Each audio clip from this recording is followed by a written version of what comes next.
Hi, good morning or afternoon for all those who are checking out this engaging virtual meeting podcast with your host, John Chen. I just got back from LA and I got to give a shout out to my very good friend, Keith Streckenbach, who owns Pharmacy Stars. And he invited me. I got this email, right? So this is kind of a good story.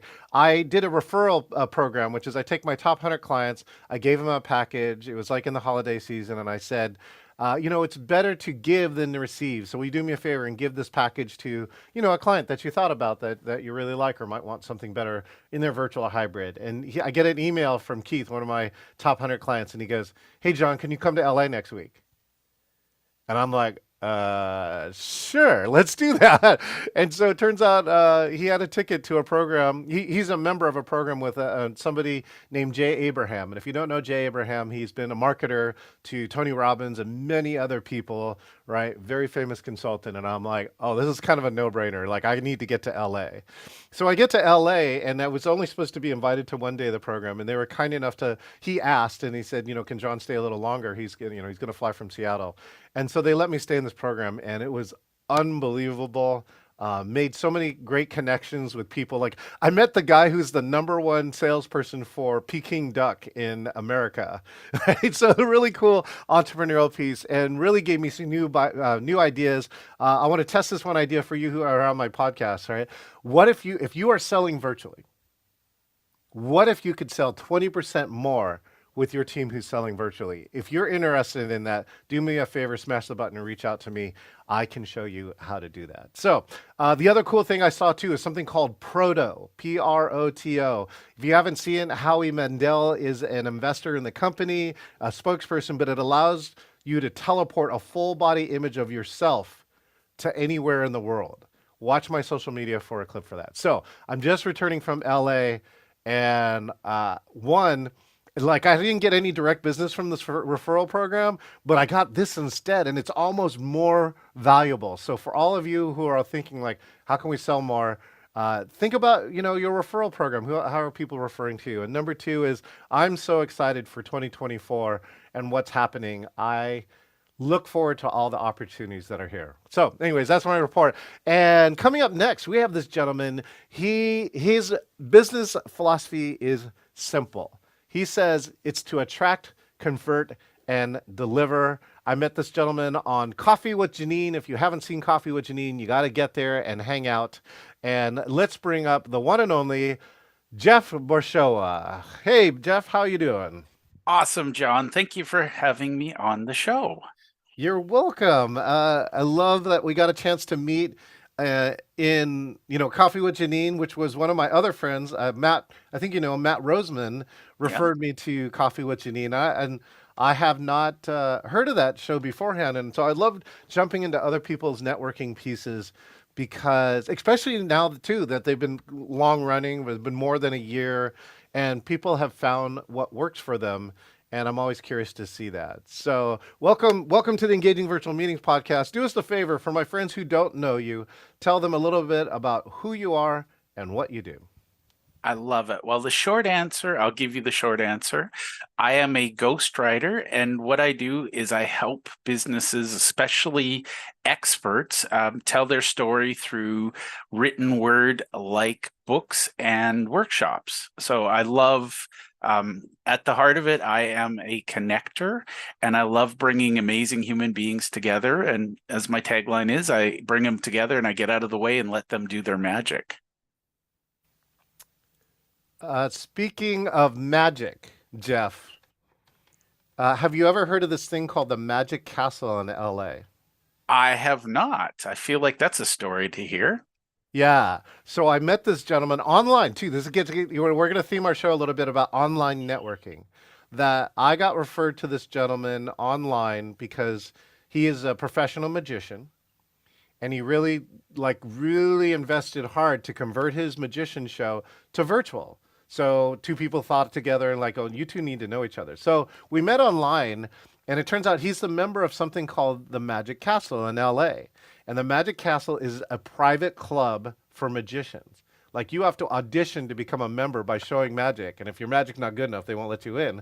And then once you're part of the Magic Club, what happens almost every night is that they have new magicians who are residents in this place, and you can go and have dinner or appetizers, and there are multiple magician shows running in all different places in this place that's a castle that is literally near Grauman's Theater, which apparently is not called Chinese Grauman Theater anymore, but it's in Hollywood.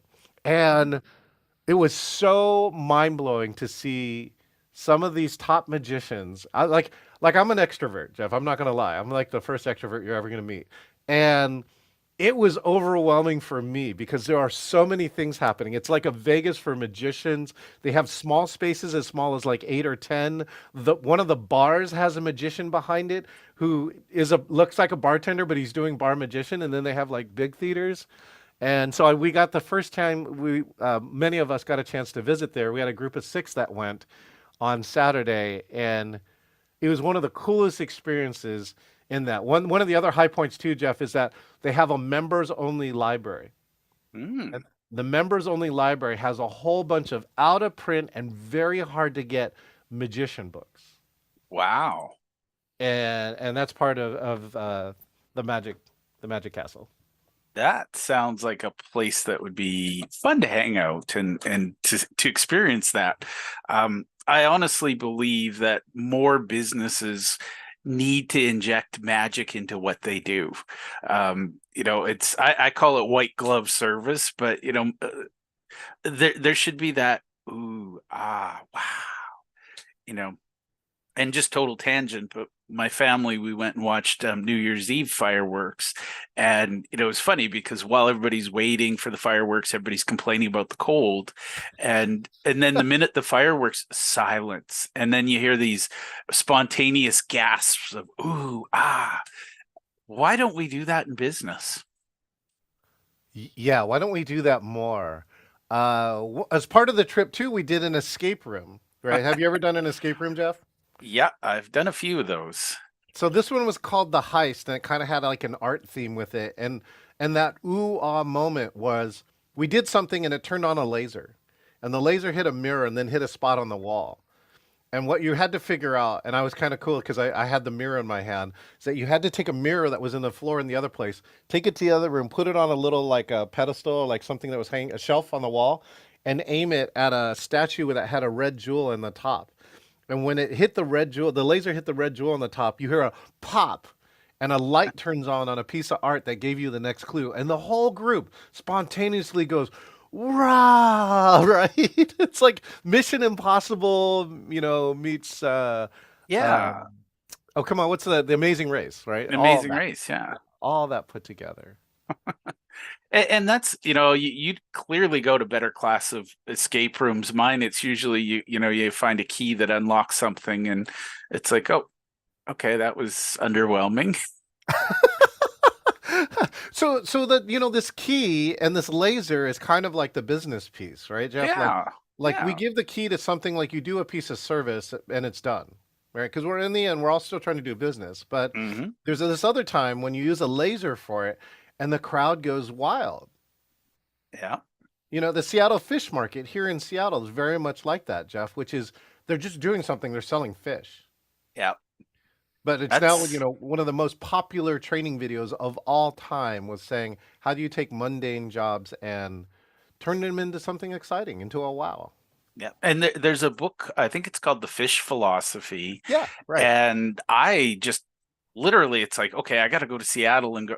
I went to the fish market years ago, Yeah. and I wasn't looking at it from, it was just I wanted a piece of fish, so I was looking for fish.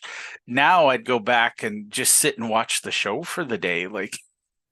And again, it's the fact that I would travel that far to watch people throwing fish around. I mean, that should tell you a lot about their experience. Yeah, yeah. And for those who haven't gone there, and if you did come to my town, Jeff, one of the things I would do for you as your host, right, as you're my guest, I would bring you there, right, and tell you like we'd order something and tell you get behind the counter. So here's what happened: you get behind the counter, and they got probably a 20 to 40, 30 pound fish, and they'll throw it at you. And even if you drop it, they'll keep throwing it at you until you get it. You become part of the show. And the whole group, like everyone is standing around. The people stand around a fish market to watch Yeah. because it's hilarious. It is fun. It's engaging. It's all those things. And they're still the masters at doing it. And that's what you get because when you're on the other side, and what I do is I give you a slow motion video of you catching this fish or dropping the fish. Like sometimes the better video is when you drop the fish because you're like, no, right? There's nothing. I don't know why. There's nothing more engaging with that. So Well, how do you bring WoW to business, Jeff? I'm kind of curious about what's one of the ways you bring WoW. I think the first thing I would say is that the fish market is very much a metaphor for virtual meetings. You want to make it wow. And I think for me, I used to work at a big software company, and they said fall in love with the problem, not the solution. And I liked that. But when I left, I translated it to fall in love with your customer, not your product. And what I found delivering wow is just really truly, and by the way, if your customers aren't big enough that you care about them, maybe you need to rethink your business model. But I personally think that every business should care deeply about their customers.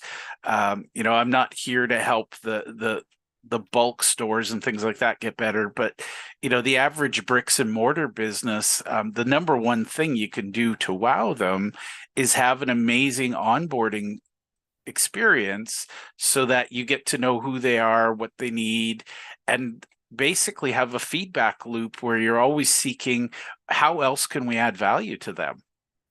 And one of my big beliefs in life, I would rather, and you posed the question at the beginning, if you could get 20% more in sales, my question is if you could earn 20% more from each existing customer Ooh, and you could get right. 20, there's a compounding effect, right? Yeah, and it's easier. Yeah. And It's it's cheaper. It's cheap. Yeah, I mean, all business ends up having this. I'm a user of Salesforce.com, so I've got like now almost 20 years of sales data, and this logarithmic pattern Yeah. shows up, which is your top clients, right? Give you 80% of your business. We've kind of heard this 80/20 rule, Yep. and your top clients. It's much easier to, right, to get another dollar out of your existing client who knows you and trusts you than it is to go get a new one. Yeah. And it honestly, I'm just going to say that not delivering wow is lazy. A lot of people think, oh, it's too much effort. But the reality is, if you look at the lifetime value of a customer, and if it's tens of thousands of dollars, why wouldn't you spend $100 here, $200 there? One of my big source code books for that is John Ruhlin's book Giftology, Hmm. but identify what your customers want and find ways to just deliver that wow. Because when you deliver wow consistently, they spend more money with you, they stay with you longer, and magically they bring their friends to the party. So you want it to be fun. I know a lot of accountants. I work with a lot of professionals in the accounting space, and they model their waiting rooms after something like you'd see at a dentist or a proctologist's office. Nobody wants that. It should be fun. There should be a TV, there should be magazines, current magazines. It just, a waiting room is the first place, and whether that's virtual or in person, that's the first touch. How could you make that fun? And if you haven't had a meeting with John, I encourage you to have one, because his waiting room, he has a video. um, I'm first to admit that my Zoom waiting room is just a picture of me saying, hey, I'll be with you in a second. I need to update that piece. But think about every time somebody's experiencing your business, and instead of giving them that sort of plain pine box feel to it, what could you do to make it, have a little magic? John has butterflies in his background.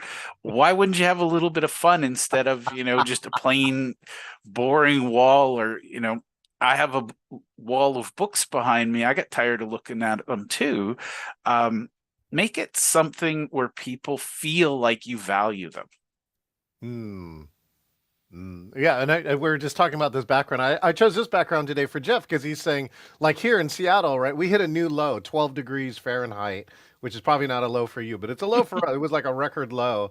It's freezing out. Actually, one of my pipes who had never frozen before froze today. So we're trying to actually heat up one of these rooms today.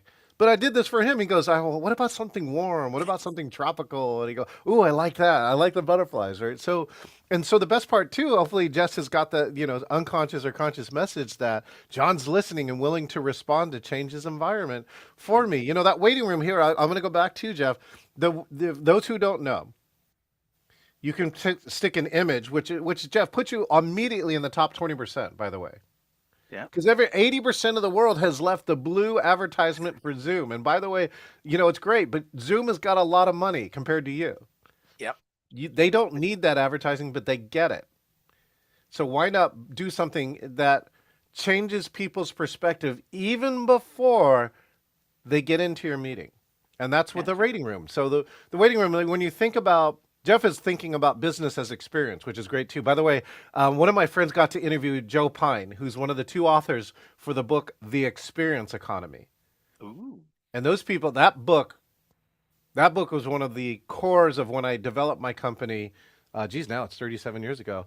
Is that I based a lot of the things in my company around that book, and I got a chance to interview them once, and they are still out consulting around this about saying, create an experience. Yeah. And this waiting room is the first part of the experience. You need to think from the experience from top to bottom. Many companies are looking at the customer journey and saying, how can we make each of these parts easier, better, entertaining, delightful, Yeah. so forth and so on. So those are all the things. And by the way, you can do that. So you can stick almost any picture or video. Slideshow is the easy one I tell people if you're not good at video, is put a slideshow of like things like that. And cool crafty stuff that somebody else did, Jeff, was that somebody put a meditation video in there. Oh, nice. And they said, why don't you take a breath from your workday right before you join my meeting? Well, just think about the reaction to somebody who, first of all, spent, again, no offense to Zoom. I spend 1 minute staring at that screen. I'm antsy, and it's like, where the heck is he? Or, oh, isn't that nice? John gave me a little meditative room. And that just, again, it shows you care. I'll give you one of my other favorite resources when I talk about wow. Read the book by Steve D. Sims. It's called Blue Fishing, and he's got another one. I think it's called Go for Stupid or something. They're both on my must-read list for my clients. What he does in Blue Fishing is he talks about doing the impossible and making it a wow experience. One of his examples that he shares in the book is he had a client, obviously this is a big client, and to reward their loyalty, they got him a private concert at, I think it was the Vatican, with some famous opera singer. Hmm. And, he made the impossible happen by helping other people achieve their dreams. And my 2 cents, most businesses focus on how can I do this cheaply. So wow is the opposite of cheap. And by the way, when you're looking at your offering and saying, okay, do I take away the paper clip and I can make this cheaper if I only print on 2 sides of the page and I reduce the font, that's not a fun conversation for anyone. Whereas if you say, what would we have to do to be able to deliver a client proposal in a satin bound book? Yeah. Just imagine your proposal, it's delivered in a leather bound journal rather than, looks like somebody printed it on the way over and the print is sort of, because we don't want to waste money on printers. We're going to keep it cheap and somebody's printing it on their desk in black and white because why spring for color? So for me, wow is about what would I have to do to make this an amazing experience? And the final example I'll give you is the Disney franchise. Everything they do is how do we make a wow experience? Yes. You're never going to get told, sorry, not my department, or I don't know. Their cast and crew, they take good care of their guests. I give out a shout out to my friend Kaz Takeda, who worked for Disney and shared many of some insider things that he didn't know about about how to create how much length they go to make that experience, right? All right, speaking of experiences, there is a big myth out there that says you can't network on virtual. And I just want to hear what Jeff has to say about that. John, that is my favorite myth to bust. And in full disclosure, one of the things I heard, and sorry, this is most appropriate. I hope you don't mind this, but I do need to be on the soapbox for this. When COVID shut down the world, everybody told me networking is dead. And it was just said with such certainty, and they were like, okay, how do we get better at all these other things? And the second thing I heard was you can't network on Zoom. And I am stubborn. I've heard many different adjectives. We'll just go with stubborn. People that tell me I can't do something, my brain is that natural little stubborn mule, said, oh yeah, let's try it. And what I found was that discovering Zoom, and for the record, I talk about Zoom a lot because I think I signed up. Employee number 12 was my person, and I don't remember the person. I do remember the number because 12 is a number that comes up a lot in my world. So I've been on Zoom a long time, and I thought to myself, my first reaction, John, was, okay, networking is what I do. I can't not network. So how do I make it work? And I started from the hypothesis I had was that networking on Zoom is not as good as networking in person. That was I was willing to accept that. And then the question was, how less effective is it? And my starting assumption was it was 80% as good as networking in person. So that was kind of my first thought was, okay, well, if it's 80% as effective, that's what I'm giving up is that 20%. But what I gained was the fact that I could go further, I can have more conversations. Literally, I went global overnight, and that was my big lesson was just because you can be global doesn't mean you should. I was up at 2 a.m. doing conferences in China. You know, I had clients in Australia. I had some in South Africa, Europe. It was exhausting. And now I only work in pretty much the North American time zone. But the reality was I recognized some real advantages to networking on Zoom, and that made me want to get better at it. Number one, I no longer had frequent flyer miles that I could use on anything. I wasn't wasting my life and my time in airplanes and traveling. Number two, I wasn't wasting time in my car going to live networking events. And number three, I met some really amazing people who got it. And that was my big aha moment is if somebody doesn't get it, and I love that John also has his own soapbox. So I wrote that down as a tip going, I'm going to make a real soapbox virtual background, right? I also have a preaching to the choir virtual background. But I want to that's see it. I want to see it now. Give it oh, to me. Why not? Jeez. sorry, teasing you. Oh, speaking of magic, Oh, I wait, you got have to lean oh, left or right. There you go. there we go. Sorry, I'll That get out trick of the way. never works, Jeff. And then, of course, if people want to know where I am, and if we got some feedback, where did my choir go? Here it is. So the thing about Zoom is you can be a child, you can have fun, and you can get deals and business done. But that was my big observation when people said, okay, networking is dead. We all know that that wasn't the case. We all know that, networking did grow. BNI has adapted. They have all virtual events now. And I've seen so many amazing people. One thing I would say is that networking on Zoom is hyper efficient and it's beautiful because it takes an hour. I love that. You don't have to waste hours and hours getting there. I used to go to networking events and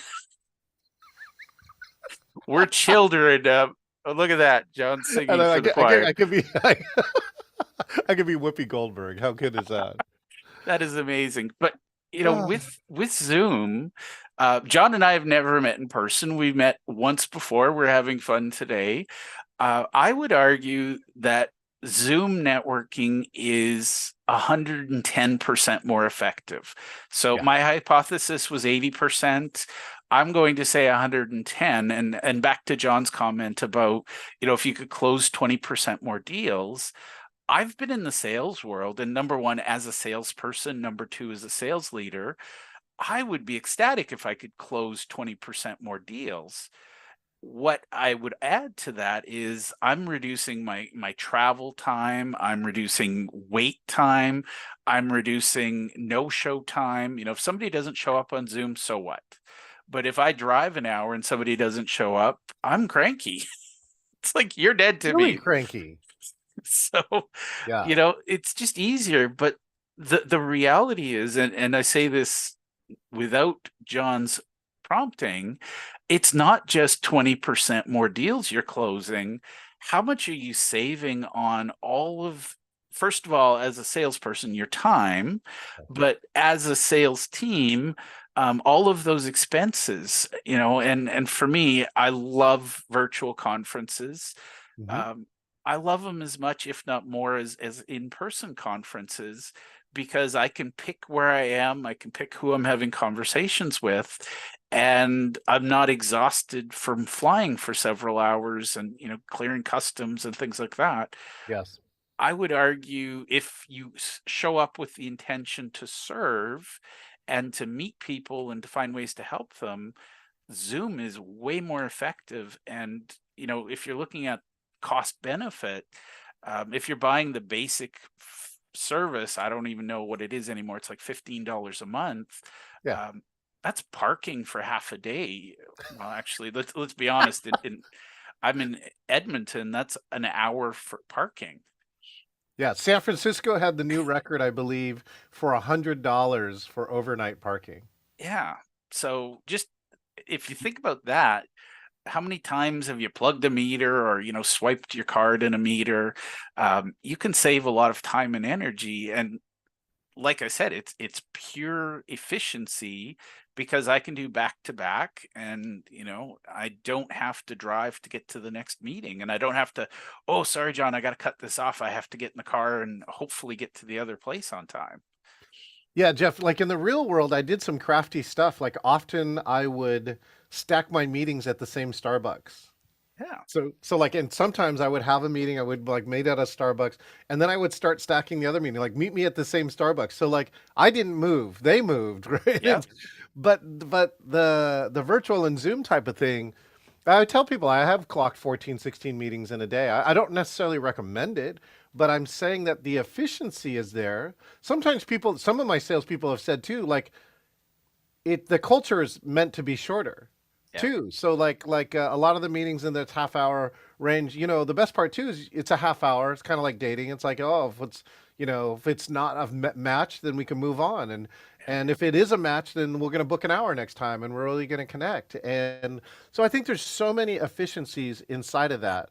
But then there's just this part here too. Like you can turn sales into theater. And I think people are missing that. Like just Jeff's ability to change backgrounds instantly is not hard. You got to be prepared for it, but it's adding to his message. It says something, and I can tell you, Jeff. Like again, 90% of the people that I meet don't have this, don't have it Yep. ready, right? They choose one, and then they stay on it all day long, as opposed to finding ways like saying like, here's a way that for me to communicate, my message, whatever that message is, and hopefully do it in a more memorable way. So, Yeah. what's been the greatest connection you made in the last 3 years, whether it was beneficial to your business or maybe just your personal life?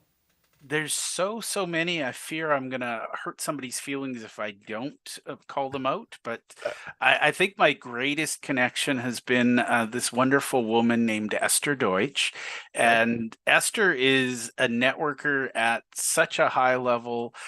She's probably introduced me. I've lost track. I think I owe her a lifetime of something. But I think she's probably introduced me to about 500 people who a significant portion have become either clients or referral partners. And I think that's the magic of virtual meetings, is you can meet so many amazing humans. My weekly addiction is I go see Janine for virtual coffee. Yep. Um, the biggest thing is just these communities that have sprung up where you get diverse people from across different continents, different countries, different cultures. I just love showing up and meeting people. And on Janine's virtual coffee, we've got people from three countries at least.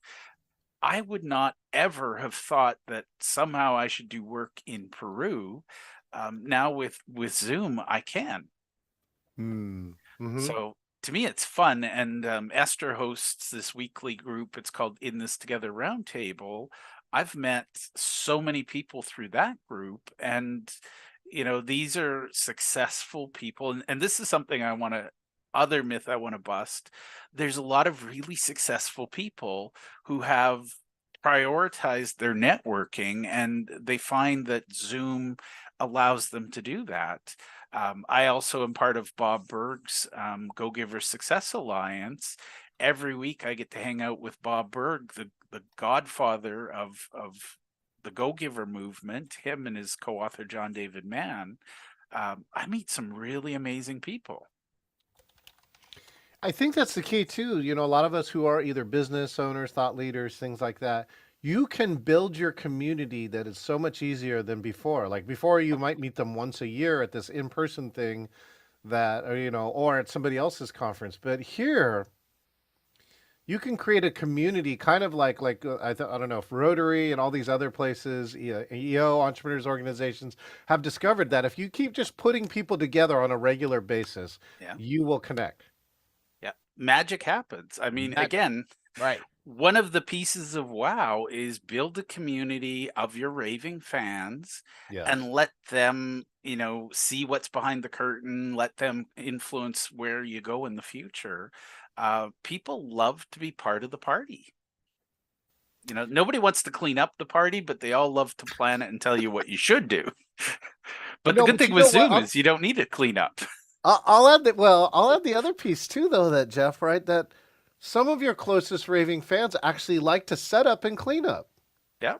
They do want. They're like they are in that support, and I do it for other people all the time. In fact, actually, in this recent program, they were just having some AV problems. Like there was this amazing company. I'm going to give a shout out to this company. Right, Abstract Ice is making crystal clear ice that's engravable. No way. We could put your logo right in a cube of ice in a beverage, and they were doing a demo, and the video didn't play. And I just got, and I'm the new guy in the room, Jeff, right? So I'm like the new guy in the room, but I'm like, I can't help it now at this stage. It's like I'm sitting in the seat, right? 60 people in the room. Nobody's doing anything offer to help, right? And the AV team, bless their hearts, they just, I don't know, there was something set up. They knew that it wasn't working right. And I said, I really want to see your video. Do you mind if I get up and try and see if I can get it to play? And he goes, yeah, sure. I get up there less than 1 minute, right? I got the video to play, and this video is phenomenal. Imagine crystal clear ice. Ice so clear that you can see through. Has That is amazing. has nasturtium edible flowers in it, so it'll flavor your drink, actually become an edible portion of it. And of course, it's the slow-mo drop of this ice cube into water. And the marketing and the branding is like, oh man, this video nailed it. And they would have missed it. I would have missed it. Yeah. Everyone would have missed it. And I guess that helping your raving fans, you have a raving fan if they do stay there to clean up. Yeah.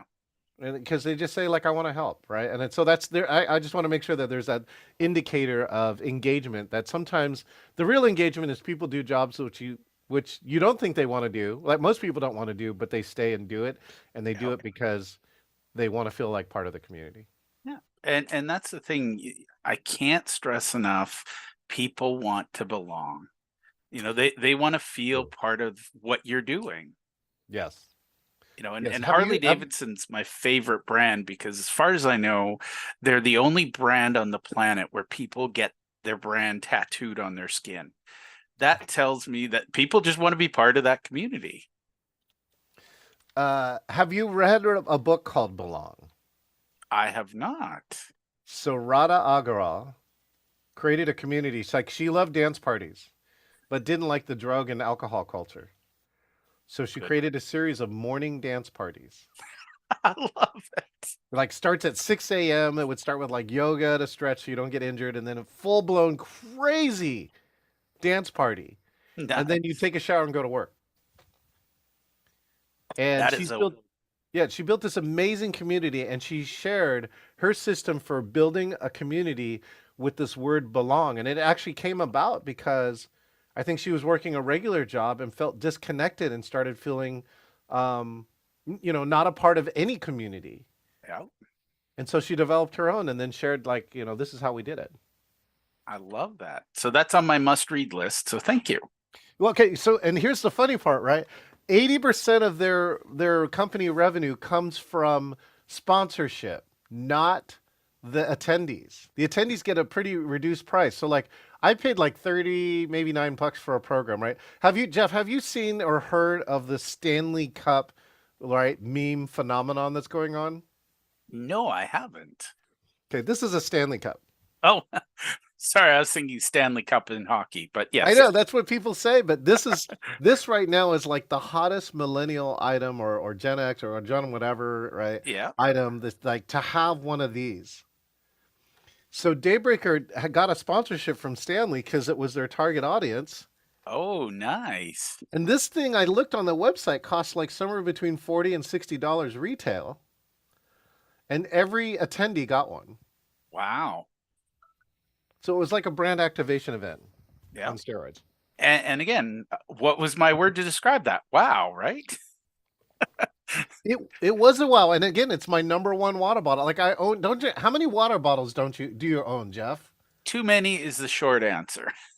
Right. So the hard part for everyone who's marketing is saying, "I want everyone to use my water bottle," and you think everyone's going to use your water bottle, but now people have this water bottle challenge. Like they got 100, like grocery bags. You got Yeah. 100 of these disposable ones. So how do you make your bag stand out? Like that glass is on every single meeting that I'm on every single frigging day. Yeah. I went to work at a company once, and instead of giving everybody the generic company swag for their first day, I sat down at my new desk and I had an engraved mug. It was not a Stanley, but it was engraved with my name on it, and I was like, wow, that's Customization. really Yeah. special, right? Yeah. Yeah. Yeah. Yeah. And again, if you're gonna hope this person is gonna go above and beyond and stay with you for years, I kind of liken WoW to, a long-term relationship. They're not gonna feel special if you're always looking at someone else, but if you find new ways to say, hey, you're important to me, they'll stay with you forever. What's your latest way to make people feel important on a virtual or hybrid meeting, Jeff? Just My curious. favorite, I really want to know, and this is a sincere question. Mhm. I like to ask who a good strategic partner is, who would be a good person that would bring them introductions and referrals. And usually that's a really fun way to start a conversation. The other part is I live up to it and I make sure I always try to make one introduction first. It's a little bit of a game with me, John, and I feel like I've lost, but not really in a bad way if I haven't made the first introduction. Mm. But I think that's, when you listen to people and you hear them and you say, oh, I know somebody. That is my favorite game on the planet is who do you know? Who can I connect you with? And so to me, that's the best way to add value to somebody. And by the way, it's not always business. I had a client who had chronic pain and he was Yeah. like, sorry, Jeff, I'm slow. And I said, I know somebody who actually works with this condition. I introduced them and people go, why would you do that? What's in it for you? And I said, my client's no longer in pain. And guess what? When he doesn't feel the pain, he says, oh my God, Jeff did this for me. Yeah. Infinite value, right? Yeah. Way more personal. Like I think again I shared this like I try to do all this crafty social media stuff and then my oldest son and his wife came back and said, "Oh, we're expecting," which makes me a grandfather. And then my social media completely blew up. It gets back to the part that no matter how crafty you're trying to trick people, that authenticity trumps perfection every single day, right? Authenticity. Absolutely, yes. Speaking of that, uh, I would love to know. I would really love to know then what do you view for the future? What's a wish or what's something that you view for the future, Jeff, for virtual or hybrid? I honestly, my wish would be that people would stop wanting to get back to the way things were. So I think what we're going to see, especially with AI now, I think we're going to see more and more people transitioning their businesses over to virtual. I think they're going to want to try hybrid, but the reality is I envision people are going to read John's book and go, why the hell am I getting on a plane to go meet somebody when I can accomplish this? Save the trips for family time and fun time. Hmm. I think with all of the other tools and with virtual meetings, and, as we see more and more AI getting added in, I think that those who think about what they're doing, those who are deliberate in their customer experience, I think they're going to have a massive advantage over the other companies who are just trying to keep going the way they've been going. And I think if we all accept the fact that, the world was different pre March 2020, the Yeah. world is different after 2023, Yeah. embrace virtual meetings. And at the very least, you're going to save some time. And like I said, start with an assumption or a hypothesis. There is so much power in virtual meetings, and I think people are just so used to the way things were. They're missing this golden opportunity. If you and I waited to connect until I could get to Seattle or you could come to Edmonton, that'd probably be months. And Years maybe. yeah, whereas now it's like, hey, how's next Monday look for you? And we both made it happen. So I want people to think about not what they've lost by the world changing, but what do they have to gain? Because literally it's limited only to what we can imagine.